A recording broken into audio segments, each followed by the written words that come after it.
Tapi kali ini kita mau belajar tentang konseling pranikah. Konseling pranikah itu penting. Kali ini kita akan belajar arti pernikahan. Topiknya adalah tidak ada keluarga yang sempurna. Parenting ini perlu diketahui oleh semua orang, bukan hanya orang tua. Belajarlah menjadi teman yang asik, yang ngobrol, yang menghargai. Family unboxing, membongkar keluarga. Salam keluarga Indonesia, kita akan belajar lagi dan kita masih melanjutkan parenting. Dan topiknya adalah anak salah didikan. Kali ini saya akan menceritakan hidup saya bahwa saya ini produk keluarga yang gagal. Saya ini adalah anak salah didikan.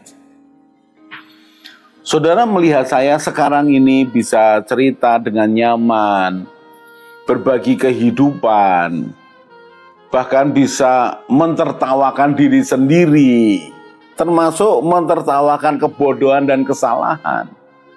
Kemudian saudara bisa melihat saya begitu bersemangat dan bisa begitu empati dengan anak-anak yang salah didikan. Mungkin jauh dari pikiran saudara bahwa saya ini pernah mengalami salah didikan. Pak Yos ini salah didikan. Mungkin saudara tidak berpikir seperti itu atau tidak menyangka bahwa Pak Yos ini anak salah didikan. Izinkan di episode ini saya cerita hidup saya. Saya dibesarkan dari satu keluarga. Saya anak kedua, 5 bersaudara. Ya, dibesarkan dari keluarga Kristen. Saya ikut sekolah minggu. Bapak saya kerja di salah satu hotel di Semarang. Ibu saya ibu rumah tangga. Ketika 6 tahun ke bawah, seingat saya, keluarga kami baik-baik saja. Baik-baik saja. Ibu saya lulusan sekolah keguruan yang mempraktekkan akan semua hal yang diajarkan di keluarganya. Begitu disiplin, mengajar anak-anaknya, mendampingi akan ayah saya. Kelihatannya semuanya baik. Kami punya rumah, lalu ibu saya, bapak saya membangunnya. Bagus buat masyarakat sekitar, jauh lebih bagus lah. Rumah kami salah satu rumah yang bagus di daerah di tempat saya tinggal pada waktu itu. Kemudian ketika SD, 6 tahun kedua, semua baik-baik aja. Saya tidak terlalu mengenal ayah saya. Terlalu sibuk dengan dirinya sendiri. Kalau pulang ke rumah ya baca koran, nonton TV.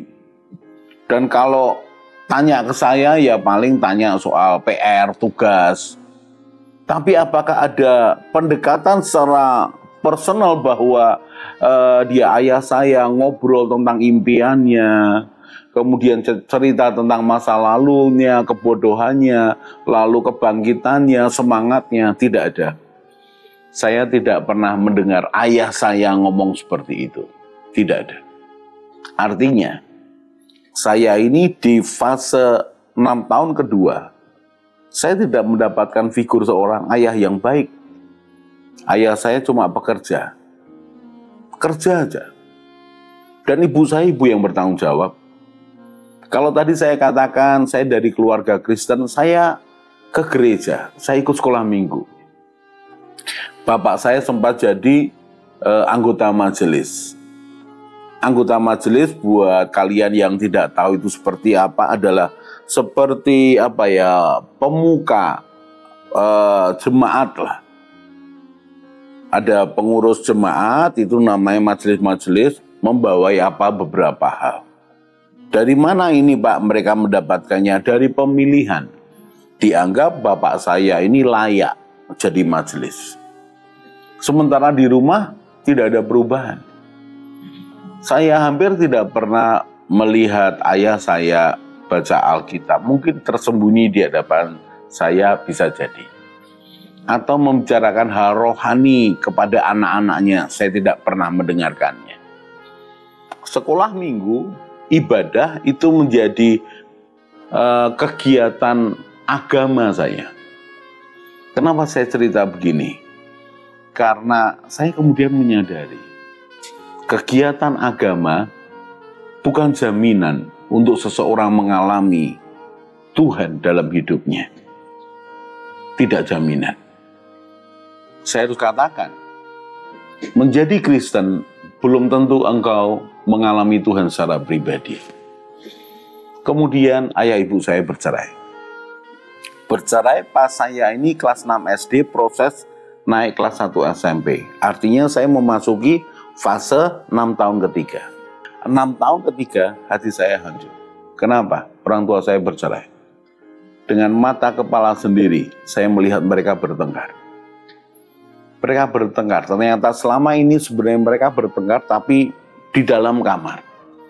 Tapi sudah tidak bisa ditahan meledak. Dan yang cukup melukai emosi saya adalah ketika suatu sore mereka bertengkar hebat di kamar, tidak bisa ditahan. Dan ibu saya dengan marah ke dapur ambil minyak tanah, kemudian lari ke depan. Baju ayah saya itu diambil lalu dilemparkan ke Vespa satu-satunya, lalu dikucuri dengan minyak tanah. Saya masih kelas 6 SD. Dan itu melukai saya, mengagetkan saya. Apa ini?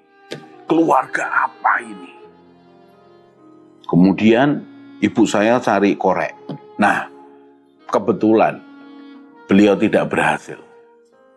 Kemudian ayah saya segera menyingkirkan itu, kemudian pergi kalau tidak salah.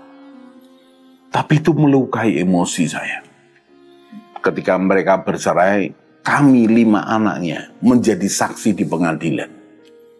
Saya masih kelas 1 SMP baru. Dan saya ketemu dengan satu orang pendamping perceraian. Orang Kristen. Dan diajari bahwa nanti kalau ditanyai Pak Hakim ngomong ini ya, ngomong apa adanya ya, Bapak memang sudah pergi dari rumah. Memang Bapak sudah pergi dari rumah. Kemudian mereka bercerai. Tapi itu melukai memori saya dan perasaan saya. Anak ternyata hanya untuk pelengkap. Anak hanya pantas-pantasan. Dan berikutnya ketika mereka bercerai, hati saya terluka. Harusnya aku punya pendampingan. Ini 6 tahun ketiga, saya membutuhkan figur. Saya membutuhkan seseorang untuk mengajari saya. Saya ini siapa, tujuan hidup saya itu apa. Dan saya tidak mendapatkannya. Saya anak salah didikan.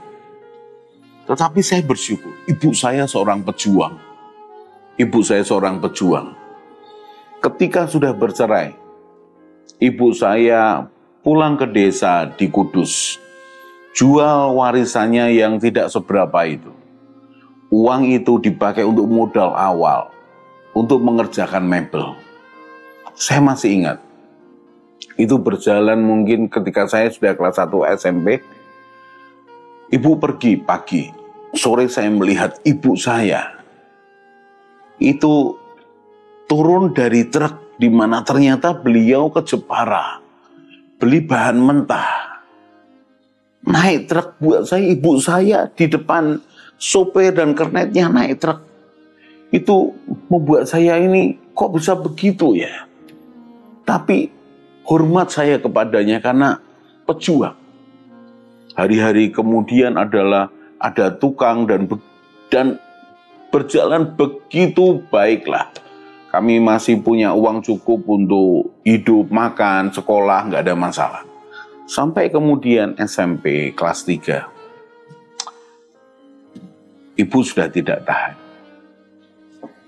Ibu tidak tahan, suatu malam, saya masih ingat jam 7:30 malam. Mengumpulkan kami anak-anaknya, kemudian menceritakan bahwa keadaan tambah berat, usaha mebel berhenti karena banyak orang tidak bayar hutang karena itu mereka beli kredit, dan itu menyusahkan kami. Lalu ibu mengatakan, ibu mau titipkan kalian ke saudara-saudara. Mungkin 1-2 yang ikut ibu, dan kami berlima nangis. Kami tidak mau dipisahkan, sudah cukup luka batin dan kami ini seperti berjuang sendiri. Malam hari itu saya katakan, ibu, aku cari bapak. Ya terserah kamu. Dan saya ngomong, aku cari bapak, biar aku tinggal dengan bapak, dan yang lain ikut ibu. Disepakati. Saya tidak tahu bapak saya di mana karena sekian tahun dia meninggalkan kami. Dan saya dengar dari saudaranya bapak saya tinggal di Tanah Mas dengan istrinya, ibu tiri saya. 3 hari saya mencarinya, kemudian ketemu. Singkat cerita, saya tinggal dengan mereka. Saya sekolah di SMA Negeri 3. Sekolah yang saat itu dikenal salah satu sekolah favorit di Semarang. Saya sekolah.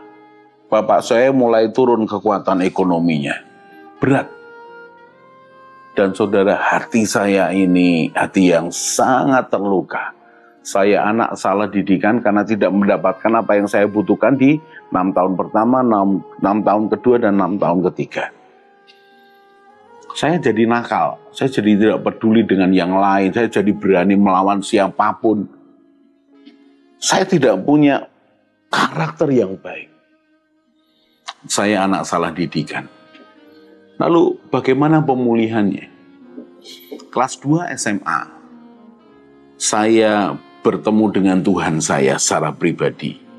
Saya lahir baru, muncul kesadaran. Ada pribadi Tuhan, pencipta saya yang mengasihi saya. Itu merubah segala-galanya. Merubah hati saya, memulihkan emosi saya, memulihkan jiwa saya. Walaupun yang di luar belum banyak perubahan, tapi awal perubahan saya adalah ketika saya bertemu dengan Tuhan. Jadi, apakah anak yang salah didikan bisa mengalami perubahan? Bisa. Yang pertama, kesadaran diri. Kesadaran diri bisa berasal dari apapun. Bertemu dengan sesuatu, seseorang, peristiwa, kemudian sadar diri. Tapi yang lebih kuat lagi yang mengubahkan, kalau bertemu dengan Tuhan yang menyelamatkan, yang menerima apa adanya, yang mengasihi, dan yang memberikan masa depan. Itu terjadi sekitar umur 17 tahun. Dan itu artinya 40 tahun yang lalu. Hari ini saya yang anak salah didikan mengalami pemulihan. Apakah anak yang salah didikan bisa mengalami pemulihan?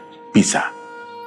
Kesadaran diri, sumbernya dari manapun, lebih-lebih sumber secara spiritual. Berikutnya, tekad, niat, dan percaya bahwa Tuhan memulihkan, Tuhan membawa perubahan pada mereka, bahkan anak salah didikan, yang mau untuk mengalami kehidupan lebih lagi. Saya lanjutkan lagi di segmen yang lain. Salam keluarga Indonesia.